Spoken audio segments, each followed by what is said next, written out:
Assalamualaikum warahmatullahi wabarakatuh. Kembali lagi di Lesson Education. Oke, pada kesempatan kali ini kita akan melanjutkan materi kita, yaitu matematika wajib kelas 10.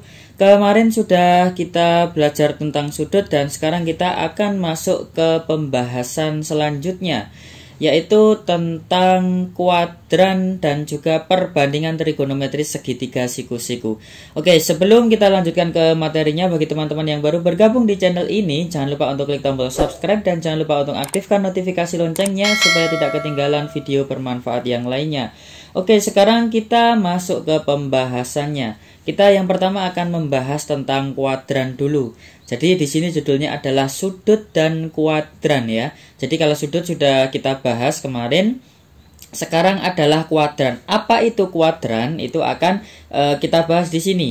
Jadi teman-teman mungkin ingat kalau ini adalah bentuk koordinat kartesius ya, seperti itu. Dan kita juga menggunakan bentuk ini untuk menggambarkan apa itu kuadran. Kuadran itu adalah seperti ini ya. Tempat-tempat di mana bisa meletakkan beberapa sudut dan juga nanti lebih jelasnya nanti akan saya kupas tuntas di video yang lainnya. Jadi ini saya secara umum kuadran itu adalah suatu tempat-tempat yang mana bisa meletakkan sudut-sudutnya ya, kuadran. Jadi kalau di sini ada dibagi menjadi 4 ruang ya. Jadi 1, 2, kemudian di sini 3 ya, dan yang satunya 4 ya di sini. Jadi urutannya harus seperti itu ya. Jadi ini yang dinamakan kuadran. Jadi untuk yang berada di sini, yang di sebelah kanan atas, yang angka 1 Romawi ini dinamakan sebagai kuadran 1 ya. Kemudian yang ini kuadran 2, kemudian di bawah kiri ini adalah kuadran 3. Dan yang bawah kanan kuadran 4 ya. Jadi diingat ya, kuadran itu adalah bagian-bagian yang ada dalam bidang ini ya. Jadi ada 4 kuadran dalam sudut itu. Oke. Dan sekarang saya jelaskan ya, kalau di sumbu koordinat kan ini Y, ini X ya. Harus dipahami juga. Kemudian sudut ya, itu selalu dihitung dari sumbu X positif ya. Jadi sudut itu selalu dihitung dari sumbu X positif ya. Coba teman-teman perhatikan di koordinat kartesius ini ya. Ini adalah sumbu X ya, yang horizontal ini adalah sumbu X. Kemudian yang vertikal ini adalah sumbu Y ya. Sudut selalu dihitung dari sumbu X positif. Jadi di sini 0, sebelah kanannya 0 ya. Itu kita namakan sebagai sumbu X positif ya. Sedangkan di sebelah kiri itu adalah sumbu X negatif ya. Kalau ke atas sumbu Y positif, kalau ke bawah sumbu Y negatif ya. Jadi sudut itu selalu dihitung dari garis merah ini yang saya tuliskan sebagai sumbu X positif ini ya. Dan kemudian sudut yang bertanda positif itu jika arah putarannya berlawanan dengan arah jarum jam ya. Coba teman-teman bayangkan dulu jam itu ya. Kalau berputar itu kan pasti ke arah sini ya. Ini namanya searah kalau mutarnya seperti itu. Dan itu nanti sudutnya bernilai negatif ya. Jadi yang positif itu malah yang berlawanan arah ya. Jadi kalau berlawanan arah dengan jarum jam, kalau muternya begini, ini kan berlawanan arah, itu sudutnya positif. Tapi kalau yang ini berlawanan searah dengan arah jarum jam, itu akan bertanda negatif ya. Kalau masih bingung, saya akan kasih contohnya ya. Kalau di gambar ini seperti ini teman-teman ya, ini namanya berlawanan arah ya, berlawanan arah dengan arah jarum jam, maka sudutnya nanti akan positif. Tapi kalau searah ya, searah seperti ini muternya, seperti yang warna biru ini, itu kan searah dengan putaran jarum jam, itu nilai sudutnya adalah negatif. Oke ya, jadi ini adalah tentang kuadran dan tentang positif dan negatif sudutnya. Oke, akan saya kasih contoh ya teman-teman, silahkan disimak. Jadi untuk slide ini saya harap teman-teman sudah bisa memahami, oh kuadran itu adalah bagian-bagian dalam koordinat yang dibagi menjadi 4, kuadran 1, 2, 3, 4. Tenang, nanti di video selanjutnya akan saya kupas tuntas tentang kuadran ini dan terkait dengan sudut-sudutnya. Oke, sekarang saya kasih contoh dulu ya. Di sini menggambar sudut pada bidang koordinat ya. Tadi sudah saya jelaskan, kalau sudutnya positif itu berlawanan dengan arah jarum jam. Tapi sudut yang negatif itu searah dengan jarum jam. Jadi kalau ditanyakan gambarkan sudut-sudut berikut pada bidang koordinat, maka kita lihat 45 derajat itu positif ya, tidak ada negatifnya. Maka ini adalah nanti gambarnya adalah berlawanan dengan arah jarum jam. Berlawanan tadi berarti muternya begini ya, itu berlawanan arah. Tapi kalau negatif seperti ini, negatif 30, nanti bentuknya adalah searah dengan putaran arah jarum jam. Kemudian 2/3 pi radian ini nanti juga berlawanan arah karena positif, tidak ada negatifnya. Yang ada negatifnya hanya yang B ini ya. Jadi ini nanti juga berlawanan arah putarannya. Nah teman-teman, untuk menggambarnya coba perhatikan ya. Kita gambar dulu yang 45 derajat. Untuk menggambar yang 45 derajat itu saya buatkan koordinat kartesius seperti ini ya. Jadi ini hanya ilustrasi saja. Jadi 45 derajat tadi kan arahnya berlawanan dengan arah jarum jam ya. Jadi 45 derajat itu kita hitung dari sumbu X positif. Ingat, sumbu X positif itu ada di kanan, yang paling kanan ini ya. Ini sumbu X positif ya, sumbu X positif. Ngitungnya semuanya pasti dari sini. Jadi sudut 45 derajat itu kita hitung dari sini ya. Jadi ini adalah ilustrasi besarnya sudut 45 derajat seperti itu. Bisa dipahami ya teman-teman? Oke, ini sekarang kita lanjutkan yang B ya. Tentu saja yang B negatif 30 derajat nanti akan searah dengan arah jarum jam. Dengan patokannya adalah sumbu X positif lagi ya. Jadi ini menjadi patokan untuk menggambar sudut di bidang koordinat. 30 tapi negatif ya. Berarti ke arah sini, ke arah bawah ya. Ke arah bawah. Ini searah dengan jarum jam karena negatif. Jadi itu kita dapatkan sudutnya adalah negatif 30 derajat. Oke, selanjutnya kita akan mencari 2/3 pi radian. Apakah bisa digambar ya?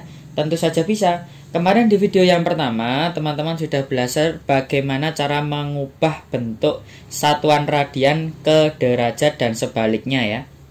Ya, jadi ini kita rubah dulu ke bentuk derajat ya.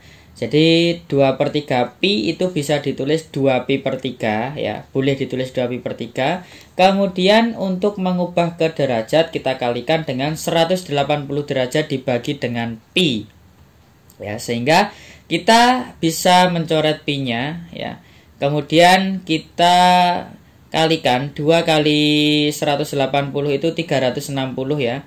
360 kemudian dibagi dengan 3. 360 dibagi 3 kita dapatkan hasilnya adalah 120 derajat. Nah, kemudian 120 derajat ini kan positif ya, tidak ada tanda negatif di depannya, sehingga kita akan gambar di sini ya. Kita gambar di sini. Oke, teman-teman, satu putaran penuh itu 360 derajat, teman-teman. Jadi dari ini ya, ini saya gambarkan. Jadi dari sumbu X positif muter sampai di situ lagi itu 360 derajat. Artinya setiap kuadran ya, setiap kuadran tadi kan ada berapa kuadran ya? Ada 4 ya. Setiap kuadran itu besarnya adalah 90 derajat ya. Sehingga kita bisa menggambarnya 120 itu berarti 90, segini kan 90 ya, ditambah dengan 30 ya, sehingga kita akan mendapatkan besarnya 120 derajat. Jadi gambarnya jadi seperti ini ya, 120 derajat. Ingat ya, satu kuadran itu 90 derajat. Oke teman-teman, itu tadi kuadran menggambar sudut pada bidang koordinat. Oke, selanjutnya akan saya jelaskan dan ini penting sekali, ini menjadi dasar teman-teman, silahkan simak sampai selesai. Oke teman-teman, sekarang kita lanjutkan ya. Sekarang kita masuk ke ketelitian sudut ya. Ke ketelitian sudut ini ya mungkin hanya pengetahuan bagi teman-teman saja. Jadi sudut ya itu satuan derajat, itu simbolnya seperti ini, teman-teman sudah paham. Kemudian satuan menit ya, menit itu juga bisa diletakkan untuk sudut ya. Menit ini disimbolkan seperti ini, tanda petik 1. Kemudian satuan detik itu bisa disimbolkan dengan tanda petik 2 ya. Contohnya seperti ini ya. Jadi misalkan saya memiliki bentuk seperti ini. Ini adalah ketelitian sudut.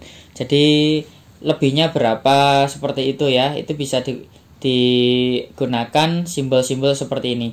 Jadi ini membacanya itu adalah 12 derajat lebih 24 menit lebih 30 detik ya. Ingat ya, ini derajat, kemudian ini menit, kemudian ini detik, seperti itu. Jadi nanti teman-teman kalau ditanya atau ada soal menemukan seperti ini bisa menggunakan ini. Cara membacanya seperti ini ya. Ini hanya pengetahuan bagi teman-teman saja. Kemudian untuk yang kedua, ini dibaca apa? Ya. Ini dibaca apa ya? Silahkan teman-teman tuliskan di kolom komentar. Ini untuk nomor 2 dan 3 untuk ketelitian sudut, ini dibaca apa? Silahkan tulis di kolom komentar. Oke, sekarang kita langsung saja masuk ke topik yang paling penting di pembahasan kita kali ini, yaitu adalah perbandingan trigonometri pada segitiga siku-siku. Teman-teman, saya ingatkan ya, jadi materi ini yang perbandingan trigonometri ini adalah menjadi dasar dan teman-teman harus paham ya. Jika tidak paham silahkan bisa diulangi lagi atau bisa ditanyakan ke saya ya supaya lebih paham. Jadi di sini teman-teman kita akan mengenal sin, cos, tan, kotan, sekan, kosekan seperti itu ya. Misalkan di sini saya punya segitiga siku-siku. Kemudian ada sudut alfanya di bawah ya. Sudut alfanya saya taruh di bawah. Sebenarnya di atas juga boleh, tapi ini saya taruh di bawah. Nah, ini teman-teman dinamakan dengan sudut. Sudut itu disimbolkan bisa dengan alfa, bisa dengan beta, dan lain sebagainya.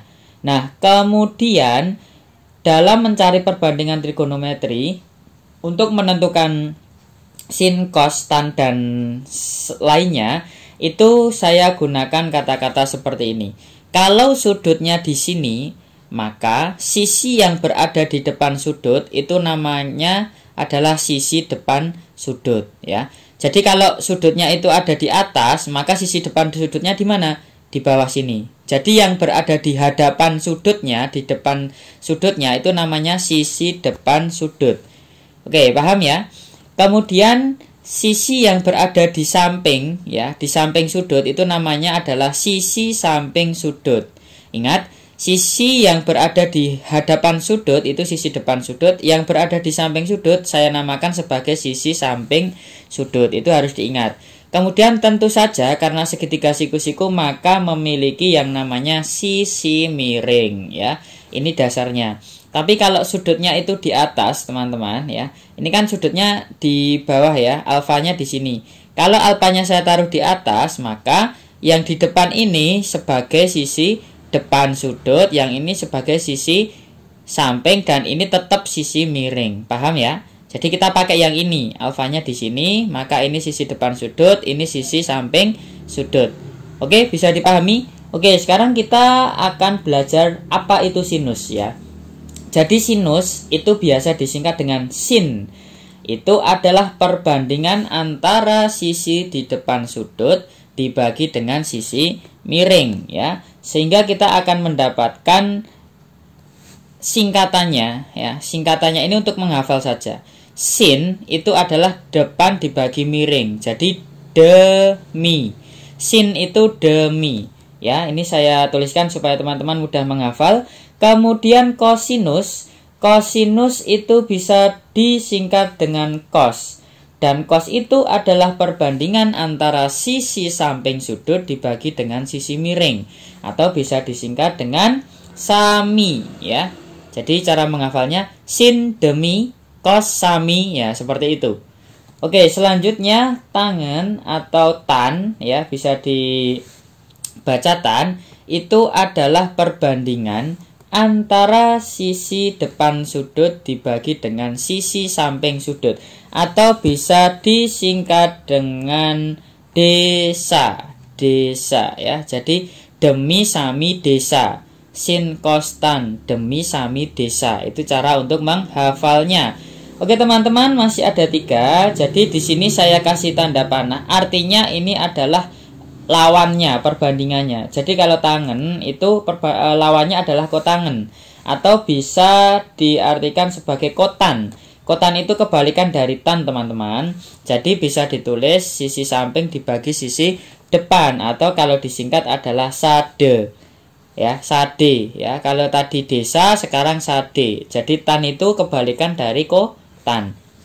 Kemudian yang kelima selanjutnya, kosinus itu kebalikan dari sekan ya. Sekan itu bisa disingkat dengan sek. Sekan sek ya. Itu adalah perbandingan antara sisi miring dibagi dengan sisi samping ya. Jadi kebalikannya dari kos. Kos tadi samping dibagi miring. Kalau sekan itu sisi miring dibagi dengan sisi samping, atau bisa disingkat misa ya, misa. Oke, selanjutnya yang terakhir, sinus itu adalah kebalikan dari ini, kosekan. Kosekan atau bisa disingkat sebagai kosek ya, kosek. Itu kebalikan dari sin. Udah saya kasih warna teman-teman. Tangen itu kebalikan kotangen, kosinus kebalikan sekan, sinus kebalikan dari kosekan. Jadi kosekan itu adalah sisi miring dibagi dengan sisi depan sudut, kebalikan dengan yang sin ini tadi ya. Dan disingkat adalah menjadi mide ya. Teman-teman sebenarnya hanya bisa menghafalkan 3 ini saja. Saya kasih tips ya, triksnya. Jadi teman-teman hafalkan 3 saja. Sin kostan demi sami desa. Ingat, sesuai dengan sudutnya. Kalau sudutnya di sini, ini sebagai sisi depan sudut, ini sebagai sisi samping, dan sisi miring tetap tidak berubah-ubah tempatnya. Tapi kalau sudutnya di atas, maka yang ini jadi sisi samping dan yang bawah jadi sisi depan. Jadi tergantung letak sudutnya. Yang jelas untuk mengingat, sin itu adalah sin demi, depan miring. Kos sami, samping miring. Tan desa, depan samping. Ini harus dihafal teman-teman, karena ini menjadi dasar yang akan kita gunakan untuk mempelajari trigonometri lebih jauh ya. Jadi ini teman-teman silahkan dicatat, silahkan di screenshot, silahkan dibaca berulang-ulang, silahkan disaksikan, disimak sampai hafal di luar kepala. Oke, ini ya. Jadi ada sin, kos, tan, kotan, sekan, kosekan. Ini menjadi dasar yang akan kita pelajari. Oke, mungkin teman-teman ini untuk sudutnya, dan setelah ini kita akan menuju ke contohnya.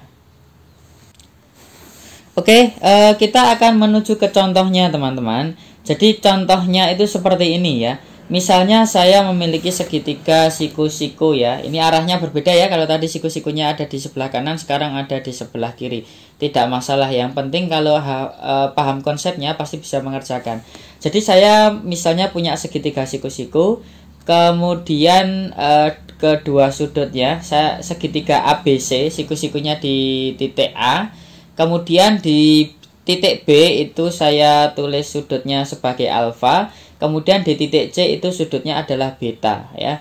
Jadi sudut ini bisa dikatakan sebagai sudut B, bisa dikatakan sebagai sudut alfa, sama aja. Ini sudut C atau sudut beta juga boleh. Ini saya simbolkan dengan beta dan alfa supaya teman-teman juga mengenal lambang-lambang sudut di huruf-huruf Romawi. Oke, kemudian di sini diketahui panjang sisi AB adalah 6 cm. Kemudian panjang sisi BC adalah 10 cm dan panjang sisi AC adalah 8 cm ya. Sini segitiga siku-siku. Dan yang ditanyakan, ini jadi yang diketahui seperti ini. Kemudian yang ditanyakan itu adalah seperti ini teman-teman. Jadi yang ditanyakan berapa itu sin alfa, berapa cos alfa, berapa tan alfa, berapa sin beta, cos beta, sekan beta, dan lain sebagainya. Oke, kita ingat kembali ya di rumus yang tadi. Oke, kita mau mencari sin alfa dulu. Sin tadi apa? Alfa ya. Jadi sudutnya alfa, teman-teman fokusnya di alfa ini, bukan di beta. Kalau nanti yang ditanyakan beta, teman-teman fokusnya di sudut beta yang ini ya. Sekarang kita fokus ke alfa dulu, sudutnya yang ini ya. Jadi sin tadi apa? Demi, depan miring. Berarti depannya alfa apa? 8 dibagi miringnya 10 ya. Jadi kalau alfanya di sini, maka 8 sebagai sisi depan, sisi miringnya adalah 10. Sin demi, depan miring, berarti 8 dibagi 10 ya. Ini sudah benar, tapi bisa teman-teman sederhanakan, dibagi 2 ya, dibagi 2, ini kita dapatkan 4/5.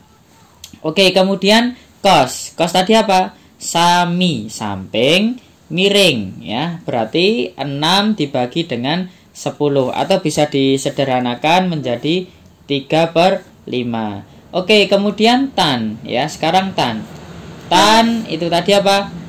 Desa ya, depan samping, berarti 8/6. Kalau disederhanakan menjadi 4/3. Ini jadi dibagi 2 semua teman-teman, disederhanakan ya. Jadi kita dapatkan 4/3. Kemudian kotan kebalikannya tan ya. Kebalikannya tan, jadi 6/8, kita dapatkan 3/4. Kemudian sekan itu balikannya cos ya. Kebalikannya, kalau cos tadi 6/10, kalau sekan 10/6, sehingga kita dapatkan dibagi 2 jadi 5/3. Kemudian kosekan itu kebalikan dari sin, sehingga kita akan mendapatkan 10/8, atau bisa ditulis 5/4. Jadi itu ya, yang perlu dipegang teguh itu adalah letak sudutnya. Kalau alfa di sini ya berarti ini sebagai depan, ini sebagai samping ya. Sekarang kita mencari yang beta ya. Kalau beta berarti teman-teman fokusnya ke sini. Ini sebagai sudutnya. Tidak usah memikirkan alfanya lagi. Jadi kalau betanya di sini, 6 ini sebagai sisi depan, ini sebagai sisi samping. Miringnya tetap 10 ya. Sin tadi apa? Sin desa ya, sin desa, berarti depan dibagi sin tadi adalah demi, depan dibagi miring ya. Demi, diingat-ingat teman-teman, silahkan tadi kan sudah dicatat atau bisa dibuka lagi. Sin demi ya, depan miring ya. Berarti yang berada di depan beta ini adalah 6 ya. 6 dibagi dengan 10 karena miringnya 10, sehingga didapatkan 6/10, atau disederhanakan dibagi 2 kita dapatkan 3/5. Kemudian cos tadi apa? Sami ya, samping miring, sampingnya 8, miringnya 10, berarti kita dapatkan 4/5. Kemudian tan beta ya, tan beta itu tadi apa? Desa, tan itu desa, depan samping ya, berarti 6/8, sehingga disederhanakan menjadi 3/4. Kemudian kotan itu kebalikan dari tan ya, kebalikan dari tan kita dapatkan berarti 8/6, atau disederhanakan 4/3. Kemudian sekan itu adalah kebalikan dari cos ya, sehingga kita dapatkan 10/8, atau disederhanakan menjadi 5/4. Oke, sekarang kosekan itu kebalikan dari sin ya, kebalikan dari sin, sehingga kita dapatkan 10/6, atau disederhanakan menjadi 5/3. Oke teman-teman, ini adalah contohnya, teman-teman bisa dipahami. Ini jadi saya tuliskan 2 sudut alfa dan beta, supaya teman-teman tidak bingung lagi. Oke, mungkin itu yang bisa saya sampaikan di video kali ini. Semoga bisa dipahami, semoga bermanfaat. Jangan lupa teman-teman dukung terus channel ini dengan cara klik tombol subscribe, like, share video ini ke teman-teman kalian, supaya bisa bermanfaat bagi teman-teman semuanya. Oke, terima kasih, sampai jumpa di video selanjutnya. Wassalamualaikum warahmatullahi wabarakatuh.